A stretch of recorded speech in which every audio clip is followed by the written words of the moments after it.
స్థానిక సంస్థల రిజర్వేషన్లు బీహార్ తరహాలో 46% అమలు చేయాలి.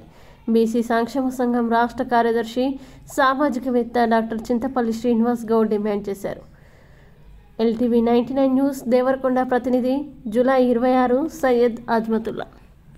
దేవరకొండ పట్టణంలోని స్థానిక అంబేద్కర్ విగ్రహం వద్ద బీసీ సంక్షేమ సంఘం ఆధ్వర్యంలో అంబేద్కర్ విగ్రహానికి పూలమాలలు వేసి శ్రద్ధాంజలి ఘటించి మహనీయుల ఆశయ సాధనకి కృషి చేస్తూ మహనీయులకి శ్రద్ధాంజలి ఘటిస్తూ మహాత్మా జ్యోతిరావు పులే, సావిత్రిబాయి పులే, సర్దార్ సర్వాయి పాపన్న, కొండా లక్ష్మణ్ బాపూజీ ఎంతోమంది మహనీయులని స్మరించుకుంటూ ఈ సందర్భంగా బీసీ సంక్షేమ సంఘం రాష్ట్ర కార్యదర్శి సామాజికవేత్త డాక్టర్ చింతపల్లి శ్రీనివాస్ గౌడ్ మాట్లాడుతూ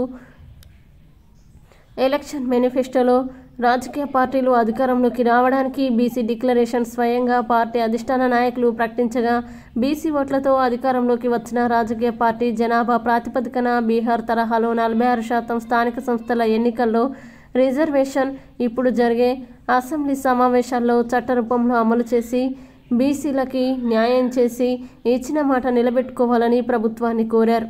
ఈ కార్యక్రమంలో బీసీ సంక్షేమ సంఘం నియోజకవర్గ ప్రధాన కార్యదర్శి చొల్లేటి భాస్కరాచారి, బీసీ సంక్షేమ సంఘం నాయకులు అంకం చంద్రమౌళి, రాసమల్ల నాగయ్య, ముదిరాజ్, కూరెళ్ల కృష్ణాచారి, ముస్ని సత్యం, గౌరోజు బ్రహ్మచారి, వనం శ్రీను, ఎరగదేండ్ల కృష్ణ, సయ్యద్ అజ్మతుల్లా, కూరెళ్ల రామకృష్ణాచారి, ఏర్వ కృష్ణ, ముస్ని వీరయ్య, ఎంకలి యాదయ్య గౌడ్, కొండోజు లక్ష్మణనారాయణచారి, తిరందాస్, వెంకటేశ్వర్లు, కొప్పెర శ్రీను తదితరులు పాల్గొన్నారు. మరి ఏ పార్టీ మీద నమ్మకం ఉందో ఆ పార్టీకి ఓట్లేసి గెలిపించి అధికారంలోకి తీసుకొచ్చినటువంటి జనతా అంటే బీసీ మంత్రి అని సందర్భంగా చెప్పదలుచుకున్నాం. అయితే మీరు తెలంగాణ రాష్ట్రంలో ఉన్నటువంటి అధికారంలో ఉన్నటువంటి కాంగ్రెస్ ప్రభుత్వం అధికారంలోకి వచ్చిన తర్వాత స్థానిక సంస్థల్లో రిజర్వేషన్లు మరి ఇస్తానని చెప్పింది.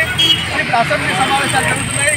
ఖచ్చితంగా అసెంబ్లీ సమావేశాల్లో మరి బీహార్ తరహాలో ఉన్నటువంటి 46% రిజర్వేషన్లు స్థానిక సంస్థల్లో ఏర్పాటు చేసి మరి ఇచ్చినటువంటి వాగ్దానాన్ని మేనిఫెస్టోలో ఇచ్చినటువంటి వాగ్దానాన్ని అదేవిధంగా ఉదయపూర్ డిక్లరేషన్ కానీ అదేవిధంగా కాంగ్రెస్ పార్టీ స్వయాన రాహుల్ గాంధీ గారు కానీ మరి అక్కడ ఉన్నటువంటి రాష్ట్ర కమిటీ నిర్ణయాలు కానీ మరి ఆ రోజు తుక్కుడ మీటింగ్లో చెప్పినటువంటి బీసీ స్థానిక సంస్థల ఎలక్షన్లో ఉన్నటువంటి రిజర్వేషన్లు ఖచ్చితంగా ప్రకటించాలి.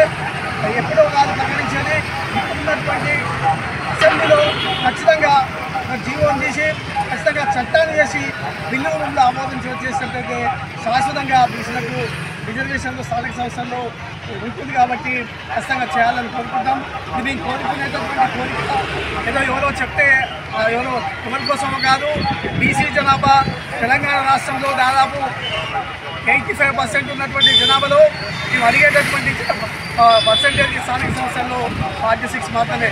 ఏది అయినప్పటికీ చట్టసభలో రిజర్వేషన్ లేదు కాబట్టి కనీసం స్థానిక సంస్థలు రిజర్వేషన్ కల్పిస్తే మా బీసీ బంధువులు, బీసీ మహిళలు కానీ బీసీ బంధువులు కానీ చాలామంది వార్డు మెంబర్లు కానీ గ్రామ పంచాయతీ సర్పంచ్లు కానీ ఎంపీటీసీలు కానీ ఎంపీటీసీలు కానీ అదేవిధంగా ఎంపీలు కానీ జిల్లా పరిషత్ చైర్మన్ కానీ కౌన్సిలర్లు కానీ vice chairman municipality vice chairman కానీ అదేవిధంగా మున్సిపల్ చైర్మన్ కానీ అనేక రకాలైనటువంటి పదవులలో స్థానిక సంస్థల పదవుల్లో రిజర్వేషన్ దక్కే అవకాశం ఉంది. కాబట్టి ఇచ్చినటువంటి హామీని కాంగ్రెస్ పార్టీ నిలబెట్టుకొని ఉన్నటువంటి అసెంబ్లీ సమావేశాల్లో చట్టరూపంలో తెచ్చి బీసీలకు న్యాయం చేయాలని విధంగా తెలంగాణ అధికారంలో ఉన్నటువంటి కాంగ్రెస్ పార్టీ డిమాండ్ చేస్తున్నాం.